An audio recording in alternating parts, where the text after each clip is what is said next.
Hi, today we are down with Matt Ord. Matt, tell me about Matt. What do you do, Matt? Oh, yeah, quite a lot. People are probably sick of the sight of me already. So I'm company ambassador for LV Logistics, where we are today. So we are a global shipping firm, the very best in the world as well. 33 offices around the world, 12 here in the UK, with its head office in London for various reasons, but our heart is definitely in Teesside. We have 6 facilities and around about 100 staff here of our 250 in the UK. So definitely our sort of pinnacle of interest for our clients. So yeah, and I'm also chair of the Tees Valley Business Board. Brilliant.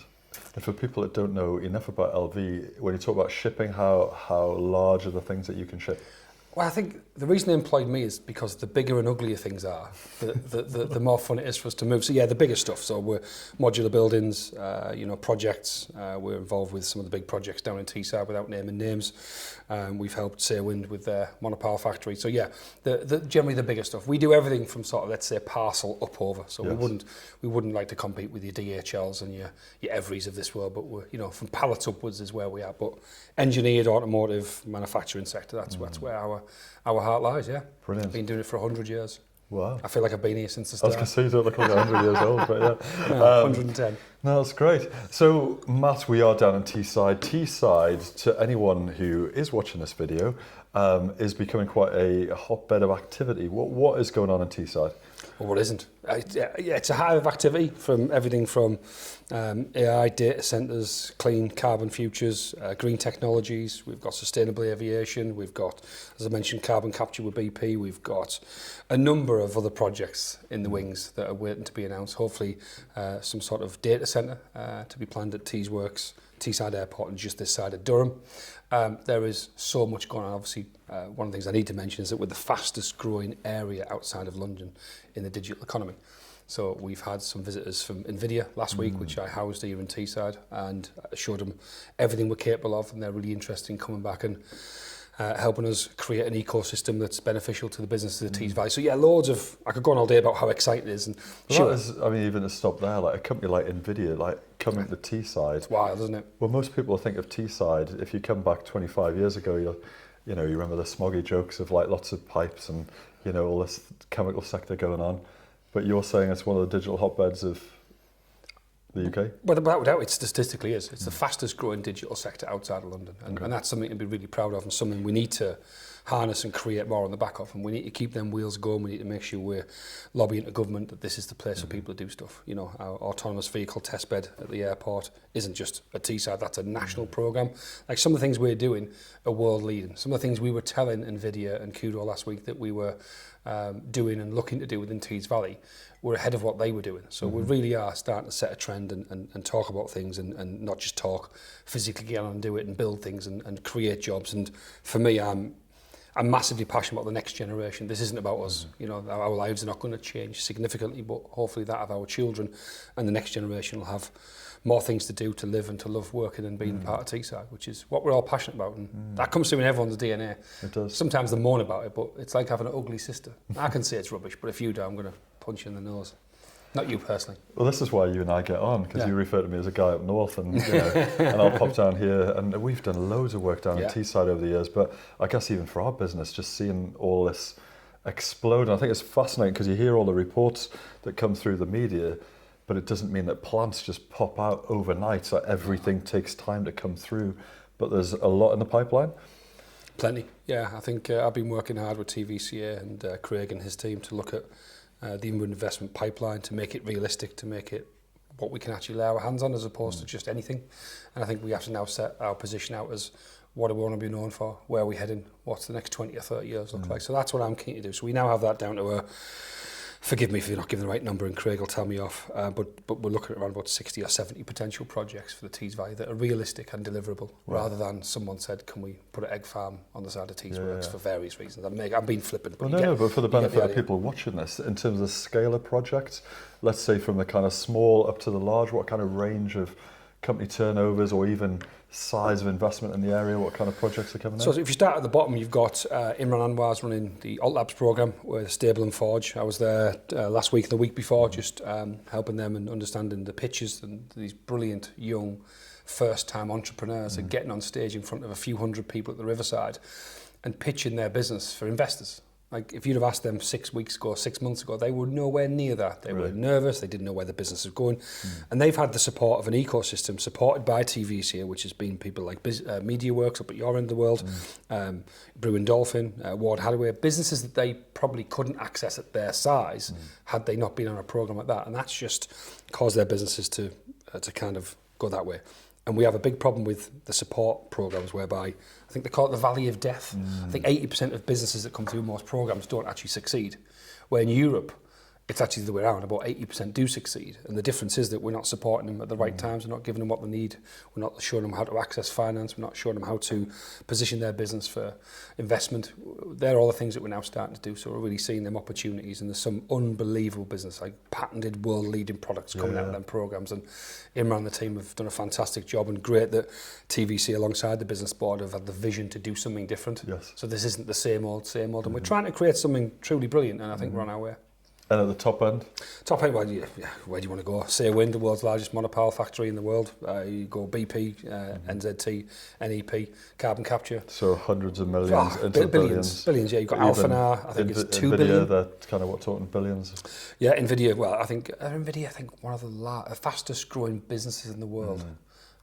It's scary, you know, and as data centers become more prevalent, I've had a very short lesson on data centers, but there's something called a GPU, which is like a credit card size thing, about £55,000 a go, and you need hundreds of thousands for a data center. So they're going to be sitting on some. But fairness to them, what they're coming over and saying is that this isn't just about making money; it's about creating the right ecosystem. And I've mentioned it a few times to make other businesses brilliant in the next 5 or 10 years, and they're really on board with bringing some technologies and just kind of helping support businesses that are in that area. And that's the thing, isn't it, Matt? Like, many people won't realise there's still a lot of space in Teesside. You know, it's not as though it's congested, there's no infrastructure. You've got massive amounts of grid connectivity, huge open spaces.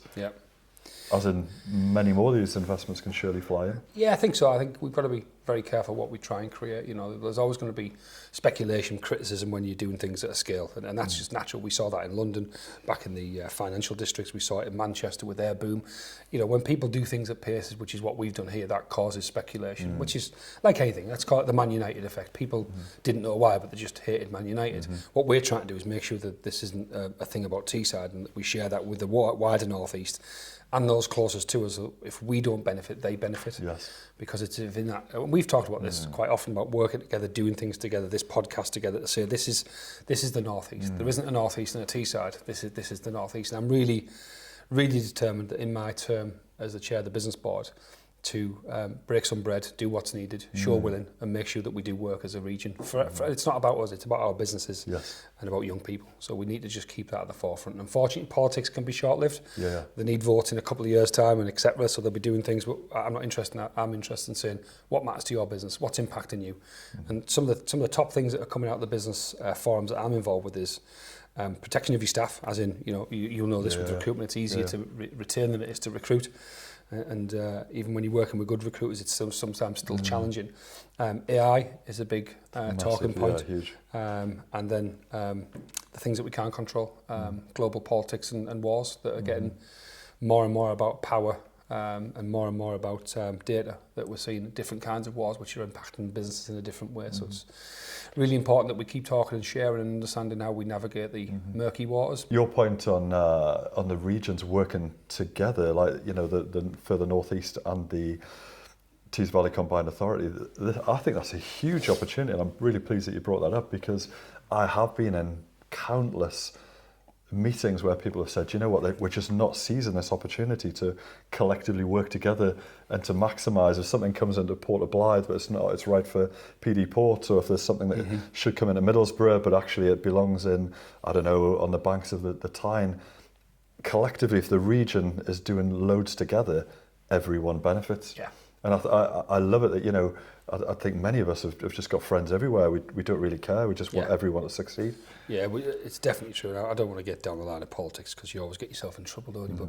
But it's really important for the businesses that we do the right thing for them. Let's go back to the Tees Valley Business Board.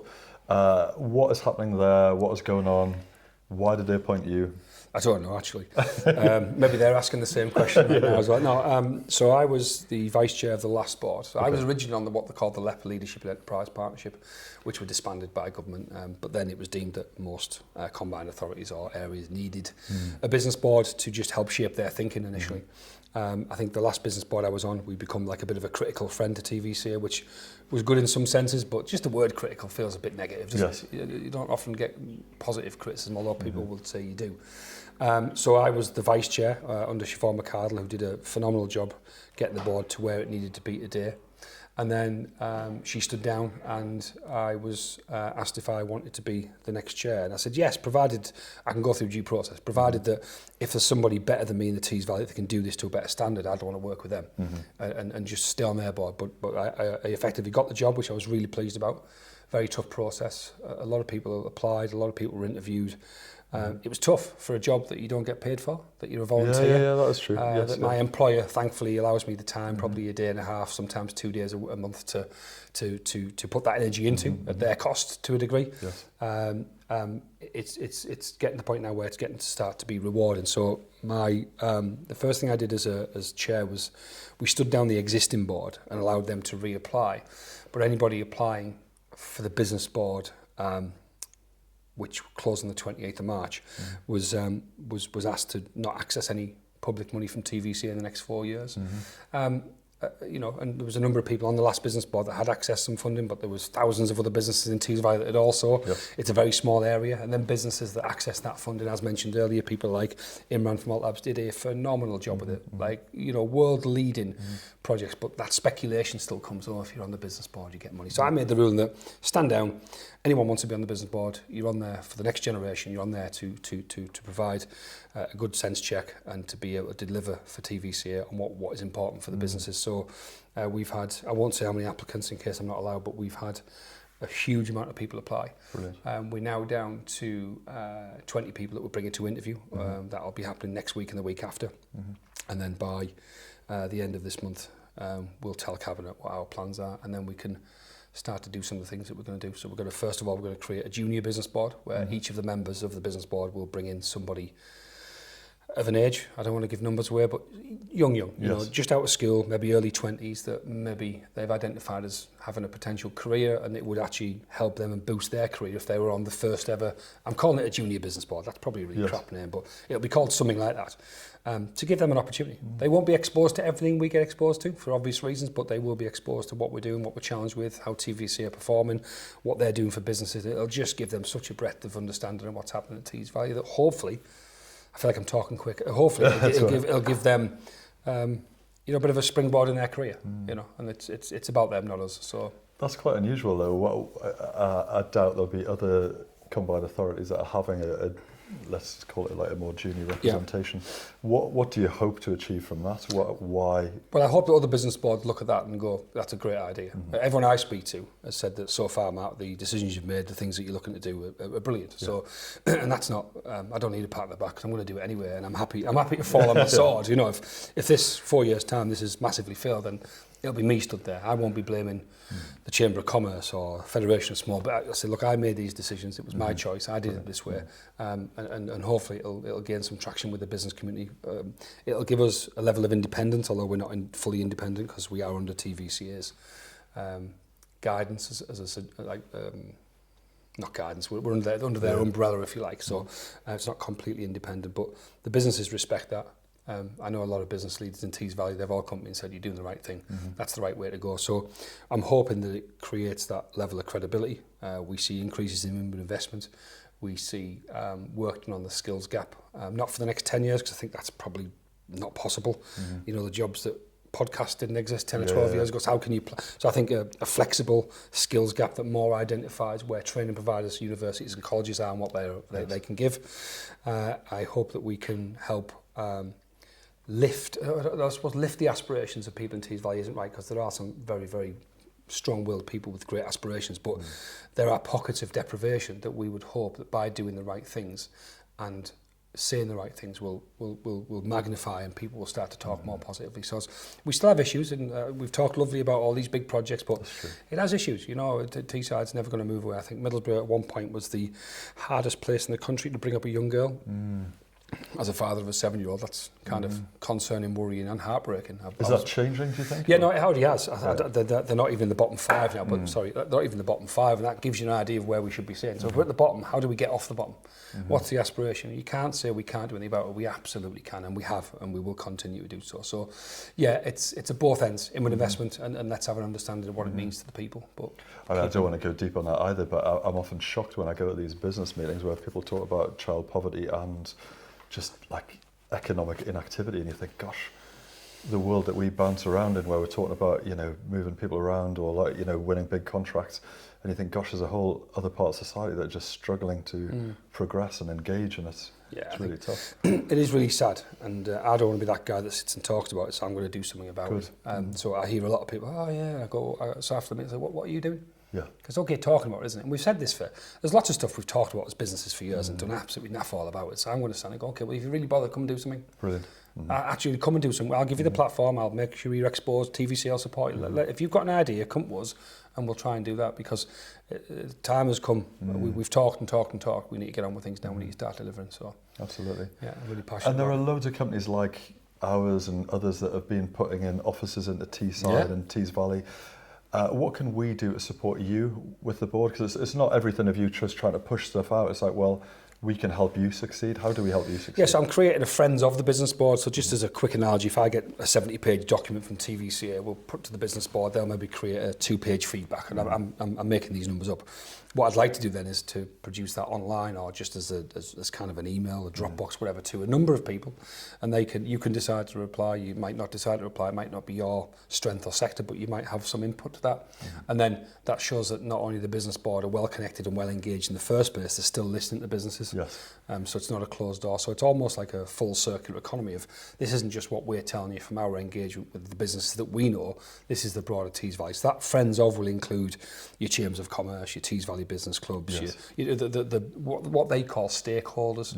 And I said, well, if we had, and a lot of them would like to be on the business board and were previously, and I said, but the problem with that is that if we have one, we have to have them all. And then it's not a business board, it's a stakeholders board. So what I agree with them was that I absolutely agree with you. I think your voice is very important, and we do need to engage with you and listen to you and take that feedback.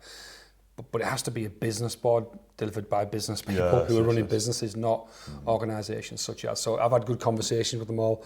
I've had really good conversations with all of the LAs. I'm seeing Chris Cook after this meeting. So my job is to make sure that the business board is very positive. It's clear on its narrative. We have set targets. We achieve them. We give updates, so that we're not just a board that talks and meets. And one thing we are not going to do is we ain't going to get in the long grass. We ain't going to start delivery with TVC. We don't do that. What we do is we support and we guide. So it's very, very different, very unique.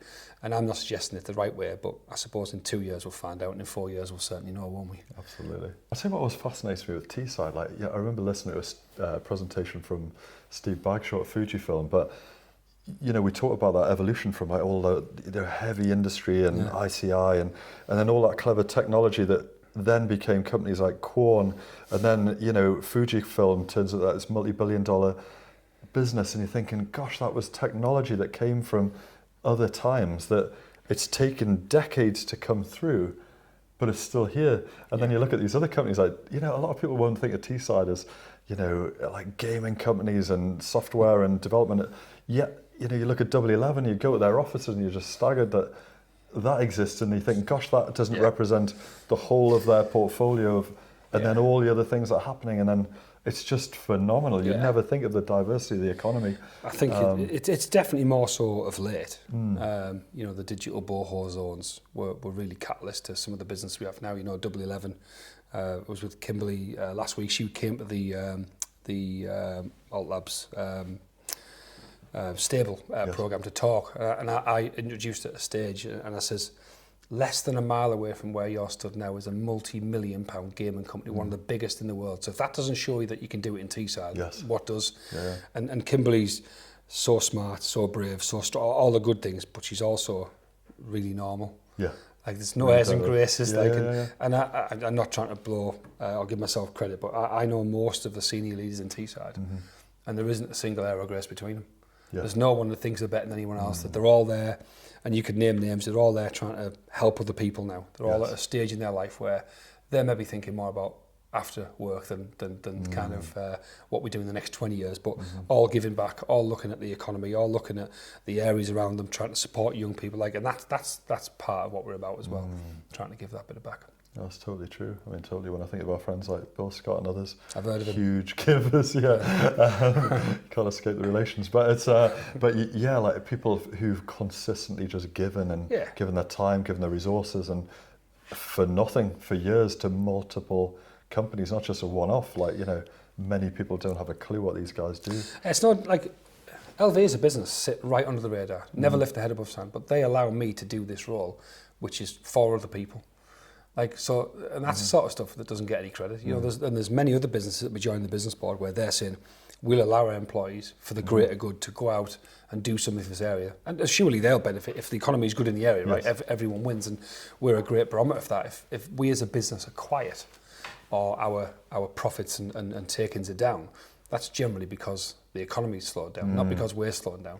We don't make things. We wait for people to make things, and we shift it for them. So if we're busy, generally the world's in a good place. If we're quiet, things are starting to slow down a bit. So you just need to be 2% better. 2%, yeah. Well, I'm going to try and get our exporters. maybe this is a catalyst. Maybe just comments below. So Matt, for anyone else watching this who doesn't know you very well, tell us a little bit more about Matt. What makes you tick? I think I'm a bit crazy. I don't like saying no. So if cats do, I go, I'll do that. Yeah, I'll help with that. And that's led me down some corridors that I wish I hadn't gone down. But actually, I've learned an awful lot. I've had not great health. 4 years ago, I had major surgery. I had my bowel, colon, large intestine, and some other bits we won't go into. I had them removed, and I've had a stoma for that length of time, which I'm really proud of. And it's been good for humour, hasn't it? Yeah. I can't fart anymore, so if there's any bad smells, I know it's you. But joking aside, I try and expose it where I can. I'm glad you asked, just to give me the platform, because it's really important. Whenever I talk about it, someone will always reach out to me and say, my granddad had one, my dad had one, my wife's got one, my sister, my son. I've had people ring me crying in tears. Can you help? What's your advice? So that's again not about me. That's about me trying to help other people to say, I've been through that journey. It's pretty tough. It's pretty hard. Are you better now? Look at me. I'm awesome. I'm modest, but I'm in a really good place. Good. Health's in a really good place, and I was probably given everything for work, and I won't go into detail. But when you're in a flare up with Crohn's or colitis, you're generally passing quite a lot of blood, so your iron's low, so you're tired, so you're probably giving everything for work, and you're getting home and there's nothing left. You're getting on the bed at 6 o'clock and you're falling asleep. You're just absolutely done in, and you go on a bit of a hamster wheel of medication and steroids, and I ended up having the surgery just out of chance, really. The gastro surgeon checking me out one day just said, have you ever thought about having surgery for your colitis? And I didn't know you could have it. 20 years I'd had it, so I'm keen on exposing it, keen on trying to help other people, keen on talking about it. I did a little thing for Yarn Wellness, about, 25, 30 older people who were at different parts of their journey, just talking to them and having a chat about poo and other stuff. And it really helps them. Like, I know it's a dirty subject, but like we have to talk about these things that aren't quite, probably stigmatised to a degree, particularly in older people. A lot of the young girls with Crohn's and colitis are brilliant. They expose it, they have their bikinis on, they take pictures of it, but you see men, particularly of a certain age, probably my age, like I'm ashamed, or I'm not proud, I don't, and that's what I'm trying to do it for. I'm not saying I won't help anyone else, but my demographic is to help men of my age to go, if you want to talk about it, talk to me, and I've had people ring me and say, my husband listened to that radio show, that podcast, I saw your post, and he's now going to go and speak to his doctor, and I think I might just be of help, just change his life, and his wife's life, and his family's life, because it never gets any better. It's only going to get worse and worse and worse until you're either off to have it or you're rushed in through urgent surgery. So I'm really, really proud of it. And I had my surgery on Valentine's Day, and my wife owns a florist, so that was very selfish of me. But yeah. Oh, so she sent you loads of flowers? No, she didn't. She was too busy. Yeah. That's great. And Matt, obviously we're just thinking about the people that might want to reach out to you. How do people make contact with you? How do they get in touch? How can we connect with you? Anywhere. I'll give my phone number if you want. But yeah, I mean, just share my details. I'm all over LinkedIn, not because of me, because of other people. I don't have Facebook. It's crazy. I don't have Twitter either. So maybe Instagram. I have a little Instagram page for my store. It's called Baghdad Matt. Okay. That's not anything to do with Baghdad itself. I've got a bag, and I just become a dad, and my name's Matt. So if you want to message me on there, I'm happy to respond. And there's a lot of help there. There's a lot of help for other people going through it at different stages, different complications. I found a lot of help. You know, what do you take into hospital before your operation? What's the recovery like? How long are you going to be? All these questions are not really explained by the NHS, other than it's major surgery. You're going to be off for a while, and you need to lay up. Yeah. So there's no answer. So yeah, if anyone does need any help, genuinely, then just reach out. Yeah. Matt, I will check it out. But Matt, it's been an absolute pleasure to catch up, and let's both keep in touch. Top man. And lovely to see you, mate. Take care. Thanks a lot.